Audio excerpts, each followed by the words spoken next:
is on NBCSN. Race coverage beginning Sunday at 1 p.m. Eastern.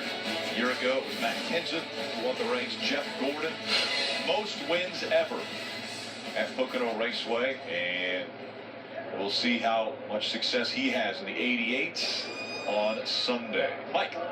And Rick, catching up with the crew chief of the 18-car, Adam Stevens, trying to get a better understanding of what happened in inspection. What's your interpretation? Well, we just couldn't get across the LIS, so we weren't in tolerance of the rear axle toe. The LIS was broken in opening inspection this morning, so nobody got a baseline reading to see where we all were.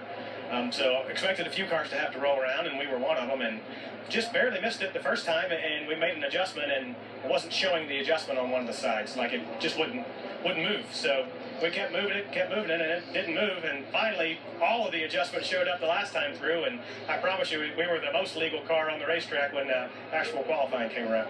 It's hard to doubt that, Rick. This team worked awfully hard to get that car through inspection. Yeah, and it was difficult because Kyle Busch had a great amount of speed in practice. In the first practice this morning, was third quickest of all the cars that had taken time, and so then to not be able to advance into this final round, I'm sure was very disappointing.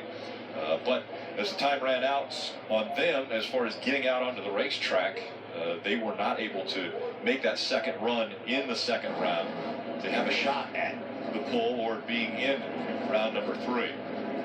With the cars firing up, and the green flag is now displayed. 5 minutes for the final round to determine the top 12 starting positions and who will win the pole. Rick, there's no reason to wait here. If you feel your car's ready to go, you can go ahead and make a run. If you don't feel there's an advantage for a cloud or anything else in the area, because with 5 minutes, no cars will be able to make more than one time lap. Again, you see them rolling out slow. Nobody's in a hurry. Everybody's trying to save a little bit of tire through turn 1. Nobody wants to put heat in the tire. And they're also trying to spread themselves out a little bit. You don't want to be right with the car. You want to give yourself a little bit of a gap so they don't aerodynamically mess you up as you go through the corners. The sun is coming out, though, once again onto the racetrack. Go fast then. Go fast. Get as much shade as you can. On the front stretch, and then you see as Denny's about to get into the tunnel turn. One shot at it here. We only get one shot. There's not enough time to come back in and cool it down. So this is all of it right here. What you see is your time. We will not have a chance to go back out. 3 Joe Gibbs Racing cars in the top 12. Truex has 1, as well as RCR with 3. Hendrick 1, Stewart Haas Racing 1, Chip Ganassi Racing 1, and Penske 2. 3 cars for RCR. That's an impressive day for Richard Childress Racing so far, focusing on qualifying and practice. Seems to be paying off so far. Denny Hamlin will be the first one to set the mark as far as what everyone will be shooting for the pole. Saw a lot of sparks coming out from underneath the 11. That can't help. That's scrubbing speed off as metal hits the asphalt. I want these cars as low to the racetrack as you can get them. So when you get them that low, they're going to spark a little bit. There's just no way around it.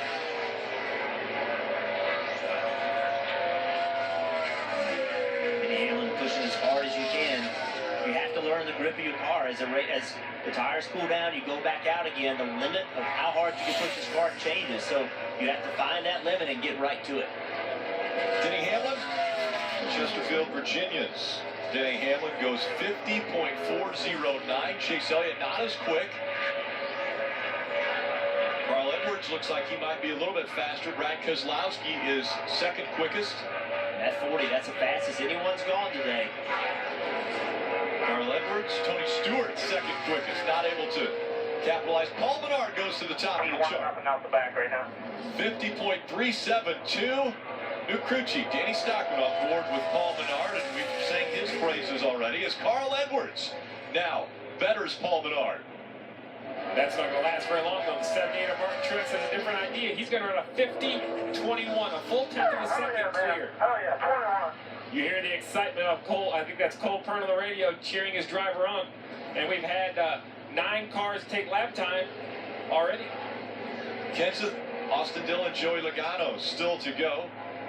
Still to take time as they're under 2 minutes to go in this final round. Matt Kenseth just about to come up to speed now. Logano getting ready to come to the green. In a minute 45, Rick, all 3 of these cars will have no problems up to the green on time. An advantage, you think, could go a little bit later, even though now the track is under the sun.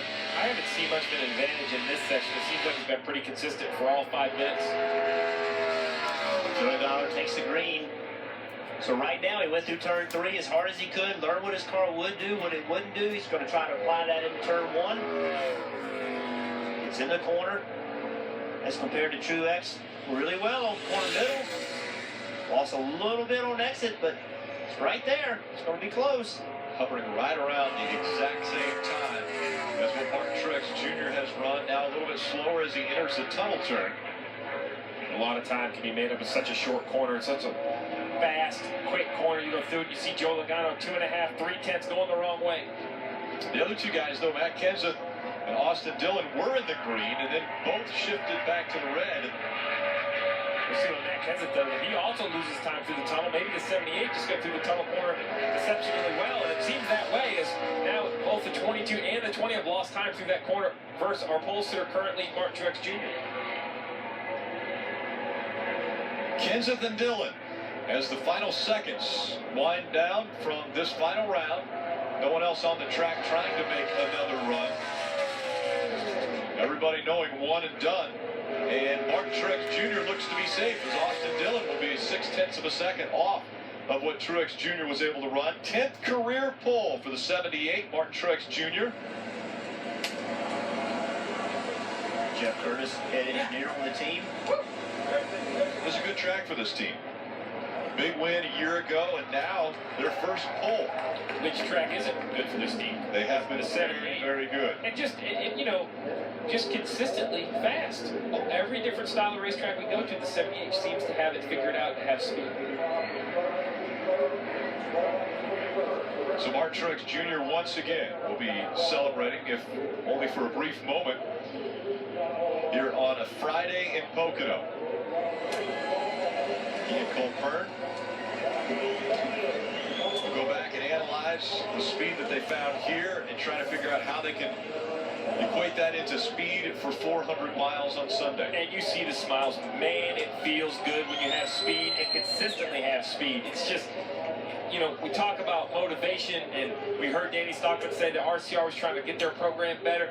You see what it does. You heard how they, the guys are just beat down when you're not fast. Well, this entire 78 car, they're excited. They all have smiles on their face because this is the first time they've shown speed this year. And it looks as though Parker's caught up with Martin Truex Jr. Martin Truex, your third pole of the season, but this team has consistently showed speed week in, week out. Just talk about getting that pole here.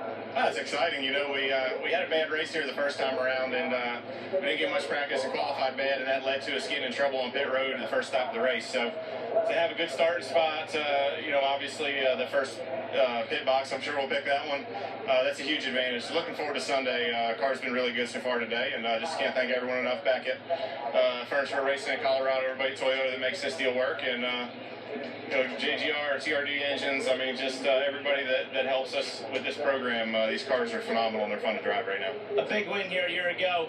Does this car remind you of that car that got your victory lane a year ago? Oh, it's better. It's a lot better. This car we had in Charlotte, so I don't know, something about it just feels right to me. And that's the car that absolutely dominated the Charlotte race here for Martin Truex, our pole winner. Yeah, they only didn't lead 4 laps at Charlotte in a 600-mile race. You see Cole Pern there, all smiles for Cole, from engineer to crew chief, and they found speed at Pocono. Yeah, they have found speed. They have speed everywhere. We saw the problems that Kyle Busch had with inspection. Well, this is something you see all the teams doing. What they're doing is they're swerving all they can so that when they roll across that laser platform, they've built as much insurance into their car as they possibly can. The laser, it measures in thousandths of an inch. So we see after races, after qualifying, all these times, we see teams doing this, just trying to set the rear toe, trying to get things so that they can go back through the laser. Well, you remember, when you go around Pocono, you only turn left. So 3 very fast, heavy-loaded corners drives the housing to the left. As you turn left, the housing wants to move that way in the car. So when you're done your qualifying lap, you swerve both directions, especially back to the right. You want to turn back to the right as hard as you can and try to reset everything. Not that anything wants to move, but with the loads put on the suspension, you can see parts move and flex, and they want to take every opportunity they can to have the best chance of passing the inspection platform. Let's take a look at the starting grid. The front row made up of Martin Truex Jr. and Carl Edwards, 2 Toyotas up front. Paul Menard, his best start since Talladega of 2014. So maybe Danny Stockman coming over that 2017 has helped that program out. And how about Tony Stewart again with another good qualifying run? Yeah, you see right here in row 6, Austin Dillon with the 3rd RCR car to make the final round inside the top 12. Ricky Stenhouse Jr. didn't look great in practice, found speed, continually moved forward through qualifying. Busch brothers back there in row 8. Kevin Harvick, Ryan Blaney making up row 9. A little bit further back, Jimmy Johnson back in row 11. Jeff Gordon back in row 12. Hendrick Motorsports there represented in those 2 rows. We heard from Greg Biffle, a little miscommunication, didn't get to make that final run of round 3. Ends up on the inside of the 13th row. Get back to the final rows here. Looking for an impressive 40-car field as we get ready for Sunday's race. And Paul Menard, we've talked about a great qualifying run for him. He's with Mike. Yeah, Rick, he didn't end up on the pole, but this is his best starting position in 82 races. Seems like instant chemistry with your new crew chief, Danny Stockman.